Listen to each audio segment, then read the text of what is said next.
ನಮಸ್ಕಾರ ಸ್ನೇಹಿತರೆ, ನಮ್ಮ ಕನ್ನಡ ಮಾಹಿತಿಯ ಮತ್ತೊಂದು ಆಧ್ಯಾತ್ಮಿಕ ವಿಡಿಯೋಗೆ ನಿಮ್ಮೆಲ್ಲರಿಗೂ ಹಾರ್ದಿಕ ಸ್ವಾಗತ. ಇಂದು ನಾವು ಮಹಿಳೆಯರು ಅತ್ಯಂತ ಭಕ್ತಿಯಿಂದ ಆಚರಿಸುವ ವರಮಹಾಲಕ್ಷ್ಮಿ ವ್ರತದ ಬಗ್ಗೆ ಸಂಪೂರ್ಣವಾಗಿ ತಿಳಿದುಕೊಳ್ಳೋಣ. ವರಮಹಾಲಕ್ಷ್ಮಿ ವ್ರತವನ್ನು ಯಾಕೆ ಮಾಡುತ್ತಾರೆ? ಇದರ ಮಹತ್ವ ಏನು? ಮನೆಯಲ್ಲೇ ಸರಿಯಾದ ರೀತಿಯಲ್ಲಿ ಪೂಜೆ ಹೇಗೆ ಮಾಡಬೇಕು? ಯಾವ ನೈವೇದ್ಯವನ್ನು ಇಡಬೇಕು ಮತ್ತು ಈ ವ್ರತದಿಂದ ಏನು ಫಲ ಸಿಗುತ್ತದೆ ಎಂಬುದನ್ನು ಇಂದಿನ ವಿಡಿಯೋದಲ್ಲಿ ವಿವರವಾಗಿ ತಿಳಿದುಕೊಳ್ಳೋಣ. ವರಮಹಾಲಕ್ಷ್ಮಿ ವ್ರತದ ಮಹತ್ವ.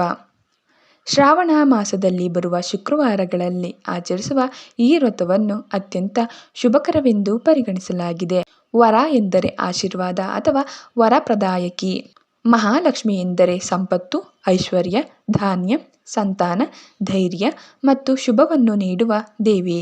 ಆದ್ದರಿಂದ ಈ ವ್ರತವನ್ನು ಮಾಡುವ ಮಹಿಳೆಯರಿಗೆ ಅಷ್ಟಲಕ್ಷ್ಮಿಯ ಕೃಪೆ ದೊರೆಯುತ್ತದೆ ಎಂಬ ನಂಬಿಕೆ ಇದೆ. ಈ ವ್ರತವನ್ನು ಕೇವಲ ಹಣಕ್ಕಾಗಿ ಮಾತ್ರ ಮಾಡುವುದಿಲ್ಲ. ಕುಟುಂಬದ ಆರೋಗ್ಯ, ಗೃಹ ಶಾಂತಿ, ದಾಂಪತ್ಯ ಸೌಭಾಗ್ಯ, ಮಕ್ಕಳ ಒಳ್ಳೆಯ ಭವಿಷ್ಯ ಮತ್ತು ಮನೆಯಲ್ಲಿ ಸಕಾರಾತ್ಮಕ ಶಕ್ತಿ ಹೆಚ್ಚಲು ಭಕ್ತಿಯಿಂದ ಆಚರಿಸಲಾಗುತ್ತದೆ. ವರಮಹಾಲಕ್ಷ್ಮಿ ವ್ರತದ ಪೌರಾಣಿಕ ಕಥೆ. ಪುರಾಣಗಳಲ್ಲಿ ಚಾರುಮತಿ ಎಂಬ ಸತಿ ಸಾಧ್ವಿ ಮಹಿಳೆಗೆ ಮಹಾಲಕ್ಷ್ಮಿ ದೇವಿ ಕನಸಿನಲ್ಲಿ ದರ್ಶನ ನೀಡಿ ಈ ವ್ರತವನ್ನು ಆಚರಿಸುವಂತೆ ತಿಳಿಸಿದರೆಂದು ಹೇಳಲಾಗಿದೆ. ದೇವಿಯ ಮಾತಿನಂತೆ ಚಾರುಮತಿ ವ್ರತವನ್ನು ಮಾಡಿದಾಗ ಅವಳ ಕುಟುಂಬದಲ್ಲಿ ಐಶ್ವರ್ಯ, ಸಂತೋಷ ಮತ್ತು ಸಮೃದ್ಧಿ ಹೆಚ್ಚಾಯಿತು. ಈ ಕಥೆಯ ಮೂಲಕ ಭಕ್ತಿ, ಶ್ರದ್ಧೆ ಮತ್ತು ಸಾತ್ವಿಕ ಜೀವನದ ಮಹತ್ವವನ್ನು ನಮಗೆ ತಿಳಿಸಲಾಗುತ್ತದೆ. ಪೂಜೆಗೆ ಮುನ್ನ ಮನೆಯ ಸಿದ್ಧತೆ. ವರಮಹಾಲಕ್ಷ್ಮಿ ವ್ರತದಂದು ಬೆಳಗ್ಗೆ ಬೇಗ ಎದ್ದು ಸ್ನಾನ ಮಾಡಿ ಮನೆ ಸ್ವಚ್ಛಗೊಳಿಸಬೇಕು. ದೇವರ ಕೋಣೆ ಅಥವಾ ಪೂಜೆ ಮಾಡುವ ಸ್ಥಳವನ್ನು ಚೆನ್ನಾಗಿ ಶುಚಿಗೊಳಿಸಿ ರಂಗೋಲಿ ಹಾಕಬಹುದು. ಸಾಧ್ಯವಾದರೆ ಮರದ ಪೀಠವನ್ನು ಇಟ್ಟು ಅದರ ಮೇಲೆ ಸ್ವಚ್ಛವಾದ ಬಟ್ಟೆ ಹಾಸಬೇಕು. ಪೂಜೆಗೆ ಕಳಶ, ಅರಿಶಿನ ಕುಂಕುಮ, ಅಕ್ಷತೆ, ಹೂವುಗಳು, ಮಾವಿನ ಎಲೆಗಳು, ತೆಂಗಿನಕಾಯಿ, ಲಕ್ಷ್ಮೀ ಮುಖ ಅಥವಾ ಚಿತ್ರ, ದೀಪ, ಹಣ್ಣುಗಳು, ಪಾಯಸ ಅಥವಾ ಸಿಹಿ ನೈವೇದ್ಯ ಮತ್ತು ವ್ರತದ ದಾರವನ್ನು ಸಿದ್ಧವಾಗಿಟ್ಟುಕೊಳ್ಳಬೇಕು. ಎಲ್ಲವನ್ನೂ ಪೂರ್ವ ಸಿದ್ಧವಾಗಿಟ್ಟರೆ ಪೂಜೆಯ ಸಮಯದಲ್ಲಿ ಆತುರ ಇರುವುದಿಲ್ಲ. ಕಲಶ ಸ್ಥಾಪನೆ ಮಾಡುವ ವಿಧಾನ. ಪೀಠದ ಮೇಲೆ ಅಕ್ಕಿಯನ್ನು ಹಾಸಿ ಅದರ ಮೇಲೆ ಕಲಶವನ್ನು ಇಡಬೇಕು. ಕಲಶದಲ್ಲಿ ಸ್ವಲ್ಪ ನೀರು, ಅರಿಶಿನ, ಅಕ್ಷತೆ ಮತ್ತು ಒಂದು ನಾಣ್ಯ ಹಾಕಬಹುದು. ನಂತರ ಮಾವಿನ ಎಲೆಗಳನ್ನು ಇಟ್ಟು ಮೇಲ್ಭಾಗದಲ್ಲಿ ತೆಂಗಿನಕಾಯಿಯನ್ನು ಇರಿಸಬೇಕು. ತೆಂಗಿನಕಾಯಿಗೆ ಅರಿಶಿನ ಮತ್ತು ಕುಂಕುಮ ಹಚ್ಚಿ ಲಕ್ಷ್ಮೀ ಮುಖವನ್ನು ಅಲಂಕರಿಸಿದರೆ ಪೂಜೆ ಇನ್ನಷ್ಟು ಶುಭಕರವೆಂದು ಪರಿಗಣಿಸಲಾಗುತ್ತದೆ.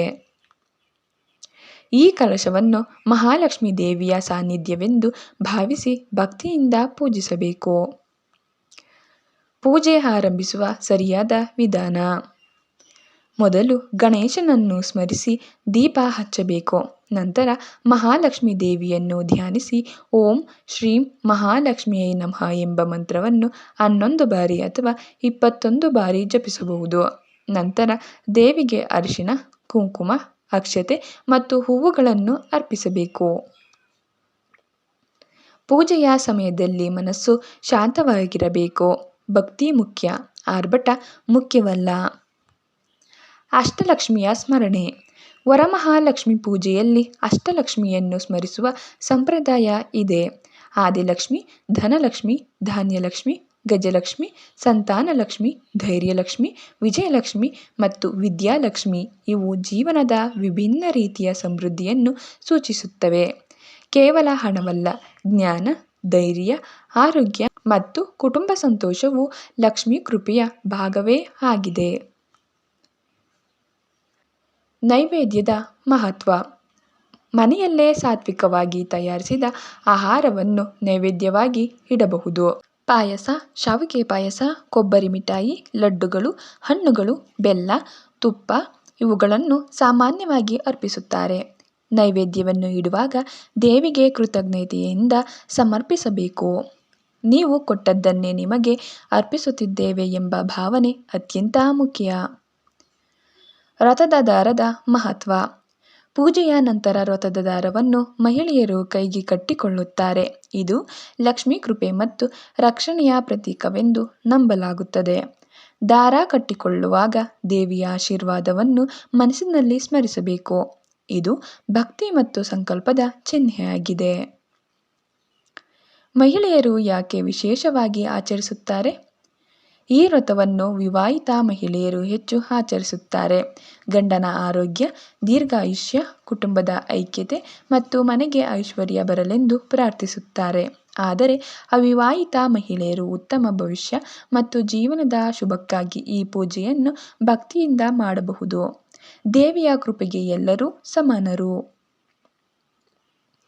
ಪೂಜೆಯ ಸಮಯದಲ್ಲಿ ಗಮನಿಸಬೇಕಾದ ವಿಷಯಗಳು: ಪೂಜೆಯನ್ನು ಆತುರದಲ್ಲಿ ಮಾಡಬಾರದು. ಹೆಚ್ಚು ಅಲಂಕಾರ ಮಾಡದಿದ್ದರೂ ಭಕ್ತಿಯಿಂದ ಮಾಡಿದ ಪೂಜೆ ದೇವಿಗೆ ಪ್ರಿಯವಾಗುತ್ತದೆ. ಕೋಪ, ಜಗಳ ಮತ್ತು ನಕಾರಾತ್ಮಕ ಮಾತುಗಳನ್ನು ತಪ್ಪಿಸುವುದು ಉತ್ತಮ. ಪೂಜೆಯ ದಿನ ಸಾತ್ವಿಕ ಆಹಾರ ಸೇವಿಸುವುದು ಮತ್ತು ಶುದ್ಧ ಮನಸ್ಸಿನಲ್ಲಿ ಇರಲು ಪ್ರಯತ್ನಿಸಬೇಕು. ವರಮಹಾಲಕ್ಷ್ಮಿ ವ್ರತದ ನಿಜವಾದ ಮಹತ್ವ: ಅನೇಕರು ಈ ವ್ರತವನ್ನು ಕೇವಲ ಧನಲಾಭಕ್ಕಾಗಿ ಮಾಡುತ್ತಾರೆ, ಆದರೆ ಇದರ ಆಳವಾದ ಅರ್ಥ ಬೇರೆ ಇದೆ. ಲಕ್ಷ್ಮೀದೇವಿ ನೆಲೆಸುವುದು ಶುದ್ಧತೆ, ದಾನ, ಕರುಣೆ, ಸತ್ಯ ಮತ್ತು ಸಾತ್ವಿಕತೆ ಇರುವ ಮನೆಯಲ್ಲಿ ಎಂದು ಶಾಸ್ತ್ರಗಳು ಹೇಳುತ್ತವೆ. ಆದ್ದರಿಂದ ಈ ವ್ರತವು ನಮ್ಮ ಜೀವನವನ್ನು ಶಿಸ್ತಿನ, ಭಕ್ತಿಯ ಮತ್ತು ಕೃತಜ್ಞತೆಯ ದಾರಿಯಲ್ಲಿ ನಡೆಸುವ ಒಂದು ಆಧ್ಯಾತ್ಮಿಕ ಸಾಧನೆಯಾಗಿದೆ. ದಾನ ಮತ್ತು ಹಂಚಿಕೊಳ್ಳುವ ಮನೋಭಾವ: ಪೂಜೆಯ ನಂತರ ಸಾಧ್ಯವಾದರೆ ಮಹಿಳೆಯರಿಗೆ ಅರಿಶಿನ, ಕುಂಕುಮ, ಹೂವು ಅಥವಾ ಸಣ್ಣ ಉಡುಗೊರೆಗಳನ್ನು ನೀಡುವ ಸಂಪ್ರದಾಯ ಇದೆ. ಇದು ಹಂಚಿಕೊಳ್ಳುವ ಮನೋಭಾವವನ್ನು ಬೆಳೆಸುತ್ತದೆ. ಬಡವರಿಗೆ ಅನ್ನದಾನ ಅಥವಾ ಸಹಾಯ ಮಾಡಿದರೆ ಪೂಜೆಯ ಪುಣ್ಯ ಇನ್ನಷ್ಟು ಹೆಚ್ಚುತ್ತದೆ ಎಂದು ನಂಬಲಾಗುತ್ತದೆ.